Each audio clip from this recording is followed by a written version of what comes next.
Mwenyekiti Tundu Antipas Lissu aliwasilisha hoja zake mahakamani kama wakili mbobezi na mwanasheria. Amesema ni kosa la msingi kutomuunganisha mdaiwa, yani necessary party, katika kesi ya msingi, na kutomuunganisha kunaua kesi, yani veto effect, ambapo uamuzi hauwezi kutekelezwa kwa ukamilifu. Amerejelea kesi ya Stanislaus Kanokola iliyoamuliwa na mahakama ya rufaa ya Tanzania, ambapo mahakama ilisisitiza kuwa bila pati muhimu kesi hii kuwa batili au uamuzi usio na nguvu. Lissu amehoji wadai Said Issa Mohamed, Maulida Ana Komu pamoja na Ahmed Rashid Hamisi wanasema asiingie wakati ni muhusika. Amesema sheria haina ubishi. Pale mahakama inapogundua pati hajaunganishwa na pande hazijaomba, mahakama ina wajibu wa kuamuru waunganishwe ili haki itendeke. Ameeleza kwamba maombi yake yanategemea oda moja, rule number 12 ya Civil Procedure Code ambayo ni CPC, ambayo inaruhusu mahakama kuongeza parties ili uamuzi uwe effective na wa haki. Lissu ameeleza mahakama kupitia hati ya kiapo chake Disemba 12 mwaka 2025, na aya zake kuu ni hizi, ziko zaidi ya 10 ngapi sijui. Aya ya kwanza inasema yeye ni mwenyekiti wa taifa wa Chadema tangu uchaguzi wa ndani wa chama Januari 21 mwaka 2025, hivyo ndiye kiongozi mkuu. Kuna aya ya pili ambayo anasema amekuwa mwanachama tangu Julai mwaka 2004, miaka 21, na ameshikilia nyadhifa za juu kama mkurugenzi wa sheria, mwanasheria mkuu wa chama, makamu mwenyekiti bara. Aya ya tatu ni mjumbe wa kamati kuu tangu mwaka 2004 bila mapumziko. Na aya ya tano amesimamia na anafahamu maamuzi yote makubwa ya chama kwa miaka 21, ikiwa ni pamoja na masuala ya muungano pamoja na Zanzibar.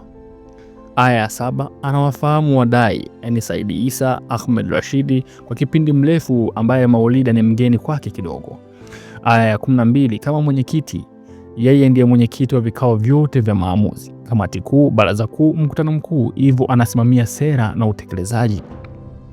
Aya 15 kesi ilifunguliwa mara tu baada ya uchaguzi wake Januari mwaka 2025 na siku 4 baada ya kukamatwa Aprili mwaka 2025. Inahusu uongozi wake moja kwa moja.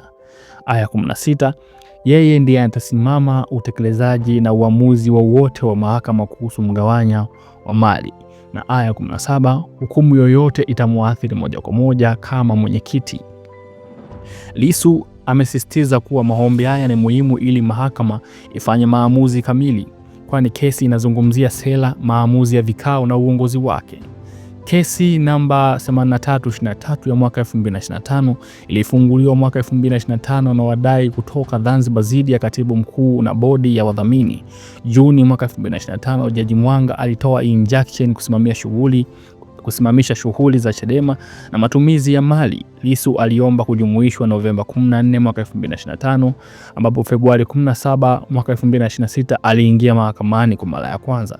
Machi 3 mwaka 2026 Jaji Mwanga alitupilia mbali mapingamizi mawili ya wadai, akisema hakuna msingi wa kisheria wa kumzuia Tundu Lissu. Leo Machi 6 ni kusikilizwa kwa maombi ya msingi. Hii inakuja wakati Lissu anakabiliwa na kesi ya uhaini ambayo ilianza Februari 9 na kuendelea na shutuma za kisiasa. Uamuzi wa leo unaweza kuamua kama atashiriki kikamilifu. Hoja za Lissu zina msingi thabiti wa kisheria, na maamuzi kama ya Stanislaus Kanokola zinaonyesha kuwa necessary party lazima iunganishwe ili uamuzi uwe effective.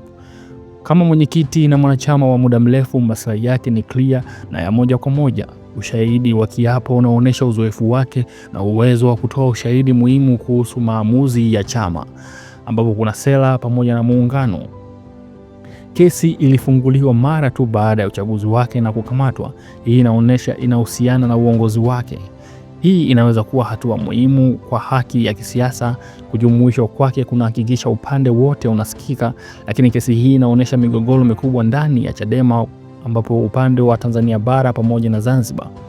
Na Lissu gerezani inaweza kuwa jaribio la kulinda uongozi wake. Tanzania inahitaji mahakama huru na mazungumzo ili kutatua migogoro hii bila kudhoofisha demokrasia au chama. Ndugu wasikilizaji, hii ni hatua muhimu katika kesi inayoweza kuathiri mustakabali wa Chadema. Endelea kuwa nasi, tutakuletea uamuzi wa Jaji Mwanga atakaotoa kuhusiana na kesi hii. Je, ataruhusu maombi ya Lissu kujumuishwa direct kwenye kesi hii na wakati anakabiliwa na kesi nyingine ya uhaini? Je, atakataliwa? Na je, maamuzi atakayotolewa kuhusiana na kesi hii unahisi yataasili Chadema kwa kiasi gani? Na waliofungua, je, wanaitakia mema Chadema, wanataka iendelee kusurvive kama chama kikuu cha upinzani nchini Tanzania, au wanataka kuifanya idhoofike na kugawanyika? Nini maoni yako ndugu mpenzi msikilizaji na mtazamaji wa chaneli hii? Una maoni gani kuhusiana na hiki kinachoendelea mahakamani kuhusiana na kesi inawakabili wanachama wa Chadema, ambapo ni wao kwa wao ndo wameshtakiana, upande wa Zanzibar pamoja na Tanzania? Japokuwa wenyekiti wa Chadema wa upande wa Zanzibar na baadhi ya watu wana Chadema walikana na kusema kwamba aliyefungua mashtaka yule Issa Saidi si pati ya mkataba wao na Chadema. Inamaanisha yani Chadema hawakutaka kumshtaki direct hiyo kesi ya kuipeleka wao kama Chadema, bali huyo mtu binafsi ndio aliipeleka hiyo kesi mahakamani.